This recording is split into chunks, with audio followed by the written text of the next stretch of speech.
Ubuntu. Today we will learn about Ubuntu, a powerful African philosophy that centers humanity, community, and the idea that our well being is deeply interconnected.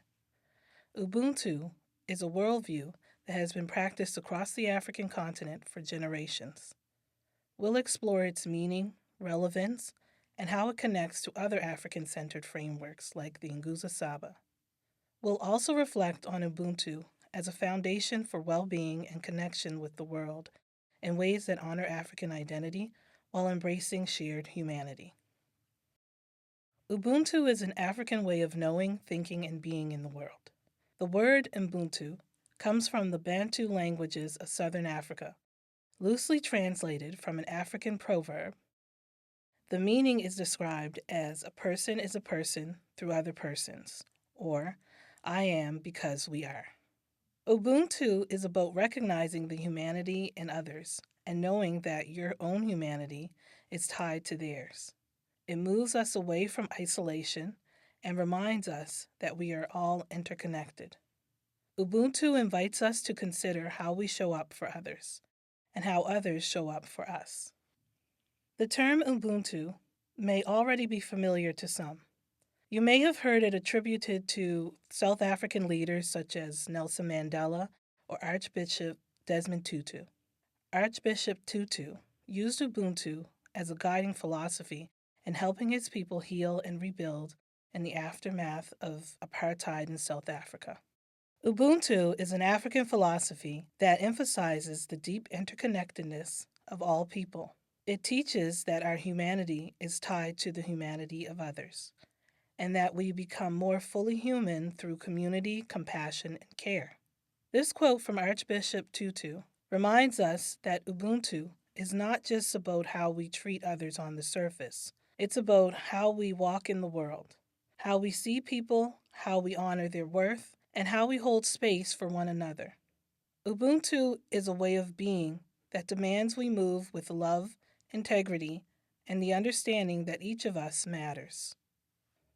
Ubuntu is guided by several powerful values, such as interconnectedness and mutual care, compassion and empathy, collective knowledge and holistic understanding, social justice and forgiveness. It emphasizes interdependence, recognizing that no one thrives alone. Rather than focusing solely on the individual, Ubuntu asks, how do we care for one another?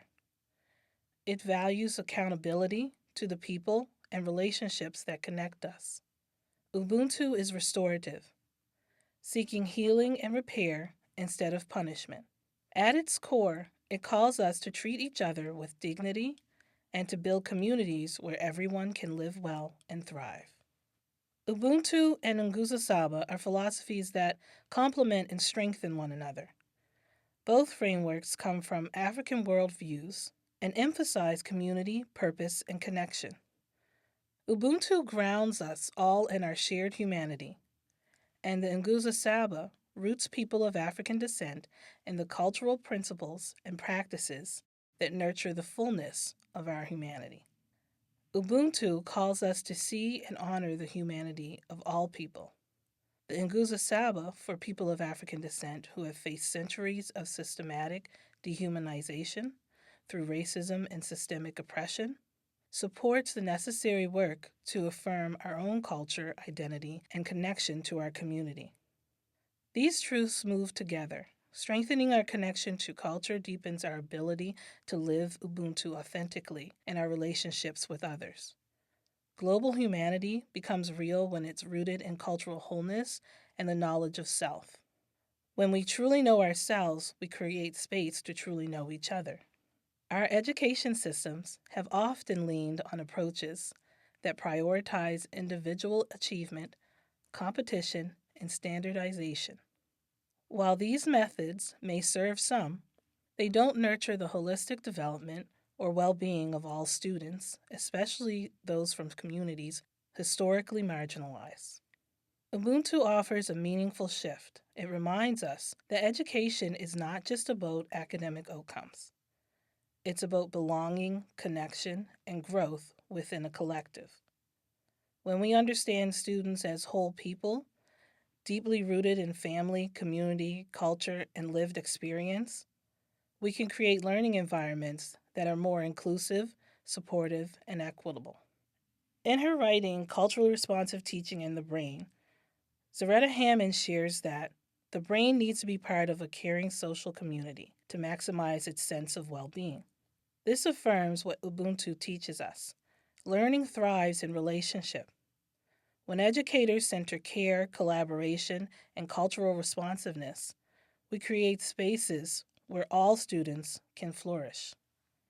In her work on Ubuntu pedagogy, Alicia Blackwood highlights the transformative role Ubuntu can play in education. She identifies 6 key strategies that center humanity and connection in the teaching and learning process.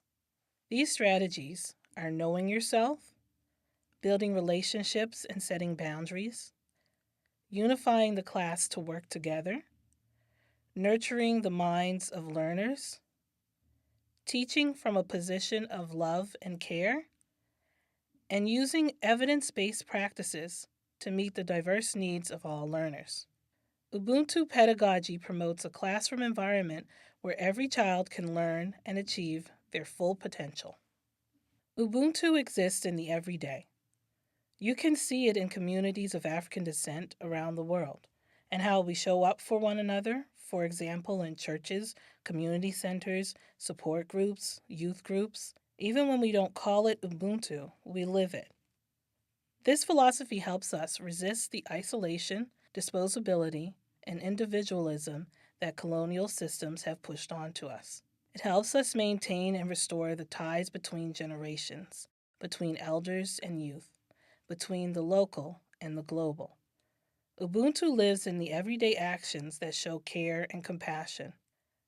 Ubuntu invites us to put people first and to understand that we are strengthened when the community is strong. Thank you for taking the time to watch and learn about Ubuntu. I hope you enjoyed the video and gained some valuable insights.